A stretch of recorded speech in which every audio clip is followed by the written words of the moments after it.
आज हम लोग मनी के बारे में देखेंगे क्या कि मनी का ओरिजिन क्या है। देखिए, सबसे पहले क्या था कि जब पहले के ज़माने में गांव छोटे होते थे, आपका बाजार छोटा होता था, लोग कम होते थे, तो तभी सिर्फ आवश्यकता कि वस्तुओं को वो लोग ले करके अपना भरण पोषण कर लेते थे। और उस समय में जब गांव मार्केट छोटा होता था, लोग कम होते थे, तो उस समय जो आपका लेन देन करने का एक मेथड था, वो मेथड था आपका बार्टर सिस्टम। आप इसको अच्छे से जानते होंगे, यानी कि वस्तु विनिमय प्रणाली। और इसी वस्तु विनिमय प्रणाली या बार्टर सिस्टम के डिमेरिट से ही मनी का ओरिजिन है। बोलोगे इसे इसका डिमेरिट क्या है, तो थोड़ा सा देखिए, बार्टर सिस्टम का मतलब क्या था कि एक वस्तु के बदले में दूसरे वस्तु को लेन देन करना।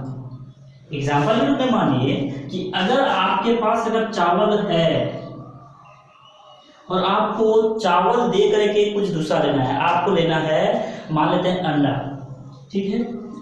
तो दूसरे व्यक्ति के पास अंडा है, आपके पास चावल है, आप अपना चावल उनको देते हैं, वो अपना वाला अंडा आपको देते हैं, ठीक है। और इसी मेथड को हम लोग बोलते हैं आपका बार्टर सिस्टम। लेकिन यहाँ पे प्रॉब्लम क्या था बार्टर सिस्टम में कि ना ही तो इनका वैल्यू पता होता था, ना ही तो इनका वेट पता होता था, और आप फ्यूचर के लिए स्टोर करके भी नहीं रख सकते थे। यानी कि आज कमाओ आज खाओ का कॉन्सेप्ट था। तो क्या ऐसे कंडीशन में खास करके इंसान जिनके पास चेतना होता है, फीलिंग्स होता है, सोच होता है, क्या उनका इससे काम चलता? नहीं चलता। तो यहाँ से और ये तीन प्रॉब्लम होने के साथ साथ एक सबसे बड़ा प्रॉब्लम क्या आया था इसका, डबल कोइंसिडेंस का।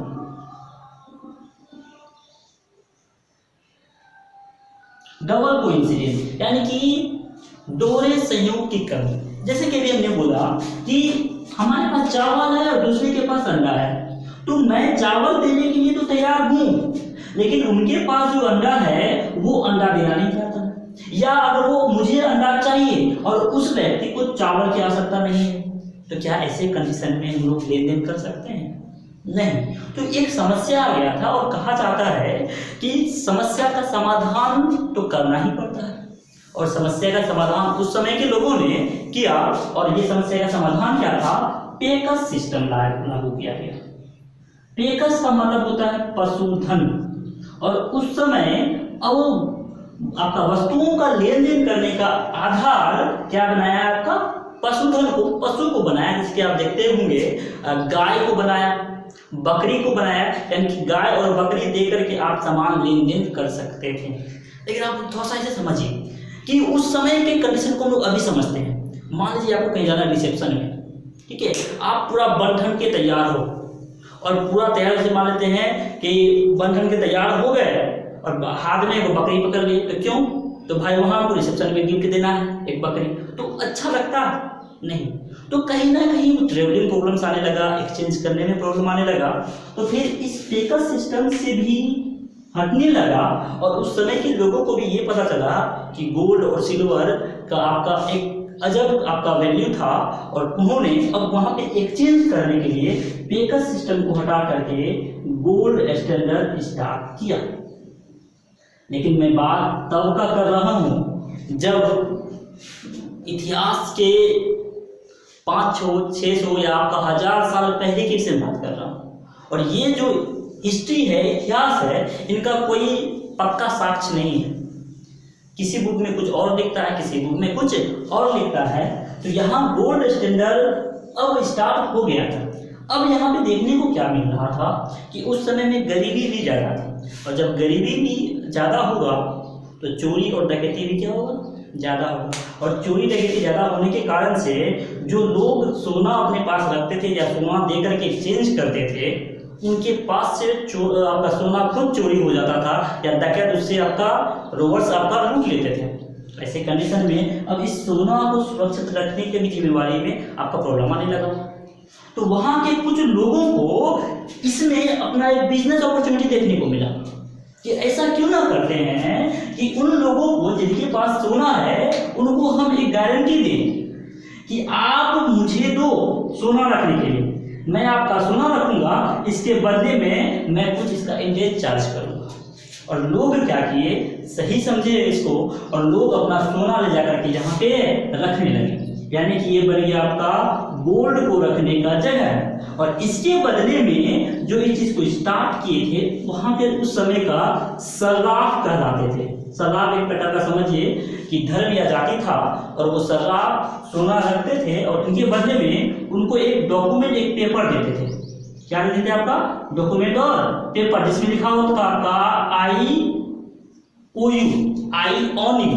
वो का मतलब आपका यहाँ पे आई ओन यू, यानी कि एक प्रकार से आपका सामान मेरे यहाँ गिरवी रखा हुआ है। तो सारे के सारे आदमी अब अपना सोना यहाँ रखते थे, लेकिन ये जो सर्राफ थे उस समय में इनको एक चीज एहसास हुआ कि अब आदमी सोना इनके पास रख नहीं रहा है, क्योंकि ये जो मार्केट में पेपर आ गया था, और ये पेपर ही जितने व्यक्ति के पास ये पेपर जाता था वो व्यक्ति दूसरे व्यक्ति को पेपर दे करके ही काम कर देता था, क्योंकि सारे व्यक्ति को ये पता था, सारे लोगों को ये पता था कि इस पेपर के बदले में सोना वहां तो रखा हुआ है ही, जब मौका मिलेगा जाकर के सोना वहां से ले लेंगे। तो मतलब ये समझ में आ गया कि अब ये पेपर के बदले में काम हो रहा है, सोना अब यहाँ पे रखा चला गया। तो अब माइंड में यही आया, यही पेपर आगे चल के बना हम लोगों का करेंसी। क्या बना? करेंसी बन गया। और ये जो घर जहाँ पे सोना रखते थे ये आगे जाकर के दुनिया का पहला बैंक बना, जिसका नाम है बैंक ऑफ वेनिस, जो इटली में है। अगर आप बैंकिंग हिस्ट्री भी देखोगे तो आपको पता चलेगा कि सबसे पहला बैंक इटली में ही स्टार्ट हुआ था। अब आगे थोड़ा सा एक चीज और देख लेते हैं। अगर करेंसी वर्ड अगर हम लोग आया है थोड़ा सा सीख लेते हैं बाबू कि करेंसी और मनी में डिफरेंस क्या होता है। याद रखिएगा, ये बहुत इंपॉर्टेंट है। ये इंटरव्यू वगैरह में भी पूछा जाता है कि करेंसी और मनी में डिफरेंस क्या है। देखिए, करेंसी भी मीडियम ऑफ एक्सचेंज होता है और मनी भी मीडियम ऑफ एक्सचेंज होता है, लेकिन अंतर सिर्फ इतना ही है कि करेंसी में स्टोर ऑफ वैल्यू नहीं होता है, स्टोर ऑफ वैल्यू नहीं होता है, और मनी में स्टोर ऑफ वैल्यू होता है। अब बोलोगे सर ये स्टोर ऑफ वैल्यू का मतलब क्या है, इसको थोड़ा समझाइए। देखिए, होता है दोनों लीगल।